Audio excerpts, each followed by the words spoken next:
नमस्कार दोस्तों, लखनऊ और चेन्नई के बीच हुआ बेहद ही रोमांचक मुकाबला। पंत ने खेली शानदार पारी जिसकी बदौलत लखनऊ की टीम पहुंची 150 रनों के पार और फिर उसके बाद आया चेन्नई के बल्लेबाजों का पावर प्ले में ताबड़तोड़ तूफान। लेकिन फिर उसके बाद लखनऊ के गेंदबाजों ने की इस रोमांचक मुकाबले में पूरी तरह से वापसी और अंत में धोनी को आना पड़ा मैदान में और इस रोमांचक मुकाबले में फिर इस टीम ने जीत हासिल की। तो क्या है आज लखनऊ और चेन्नई के मैच का हाईलाइट्स बताएंगे दोस्तों आपको हमारी इस वीडियो में। लेकिन दोस्तों अगर आप MS धोनी के बहुत बड़े फैन है तो इस वीडियो को एक लाइक और चैनल को सब्सक्राइब कर लीजिएगा। वीडियो का लाइक टारगेट केवल 200 लाइक्स है। दोस्तों आज IPL 2025 का 30वां मुकाबला लखनऊ वर्सेस चेन्नई की टीम के बीच खेला गया, जहां चेन्नई की टीम ने टॉस जीतकर पहले गेंदबाजी करने का फैसला किया। वहीं पहले बल्लेबाजी करने उतरी लखनऊ की टीम की तरफ से ओपनिंग में एडम मार्करम और मार्श आते हैं, लेकिन पहले ही ओवर में एडम मार्करम 6 रन बनाकर आउट हो जाते हैं और 6 रन के स्कोर पर ही लखनऊ को पहला बड़ा झटका लगता है। फिर उसके बाद निकोलस पूरन और मार्श के बीच छोटी सी पार्टनरशिप होती है। दोनों ही बल्लेबाज विकेट गिरने की वजह से थोड़ा धीमी बल्लेबाजी कर रहे थे, लेकिन तभी तेजी से खेलने के चक्कर में निकोलस पूरन 8 रन बनाकर आउट हो जाते हैं और 23 रन के स्कोर पर लखनऊ की टीम को दूसरा बड़ा झटका लगता है।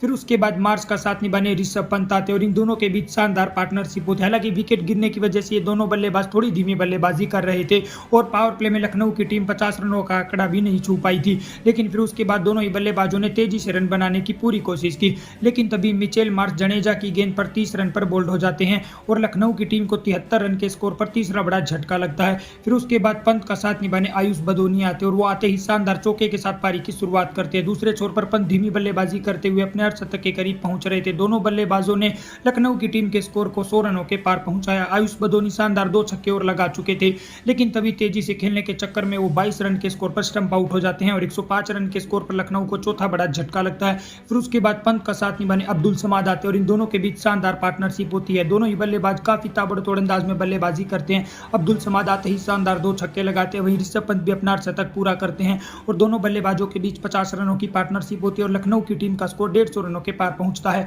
लेकिन तभी अब्दुल समाद 20 रन बनाकर आउट होते हैं, वहीं ऋषभ पंत आखिरी ओवर में 63 रन बनाकर आउट हो जाते हैं, जिस वजह से लखनऊ की टीम 20 ओवर में 166 रन 7 विकेट के नुकसान पर बनाती है और जवाब में 167 रनों के लक्ष्य का पीछा करने उतरी चेन्नई की तरफ से शेख रशीद और सचिन रविंद्र पारी की शुरुआत करते हैं। दोनों ही बल्लेबाज चेन्नई की टीम को ताबड़तोड़ अंदाज में शुरुआत देते हैं। दोनों ही बल्लेबाजों के बीच पावर प्ले में 50 रनों की पार्टनरशिप होती है। शेख रशीद ताबड़तोड़ अंदाज में बल्लेबाजी कर रहे थे, लेकिन तभी आवेश खान के ओवर में वो 27 रन बनाकर आउट हो जाते हैं और 52 रन के स्कोर पर चेन्नई को पहला बड़ा झटका लगता है। फिर उसके बाद सचिन रविंद्र का साथ निभाने राहुल त्रिपाठी आते हैं और इन दोनों के बीच भी छोटी सी पार्टनरशिप होती है। सचिन रविंद्र एक छोर पर ताबड़तोड़ अंदाज में बल्लेबाजी कर रहे थे, लेकिन तभी एडम मार्करम के ओवर में 37 रन के स्कोर पर सचिन रविंद्र LBW आउट हो जाते हैं और 74 रन के स्कोर पर चेन्नई को दूसरा बड़ा झटका लगता है।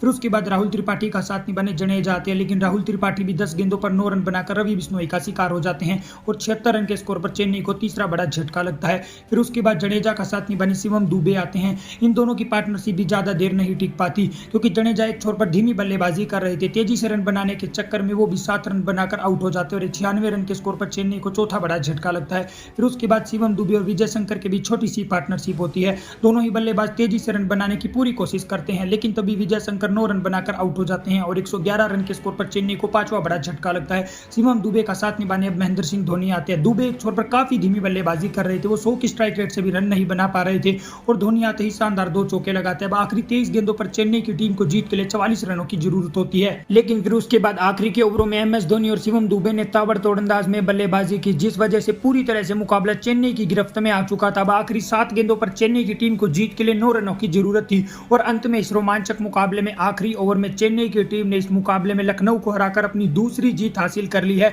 तो दोस्तों ऐसी ही क्रिकेट से जुड़ी सभी ताजा खबरों के लिए चैनल को सब्सक्राइब कर लीजिएगा। वीडियो देखने के लिए आप सभी का बहुत बहुत धन्यवाद।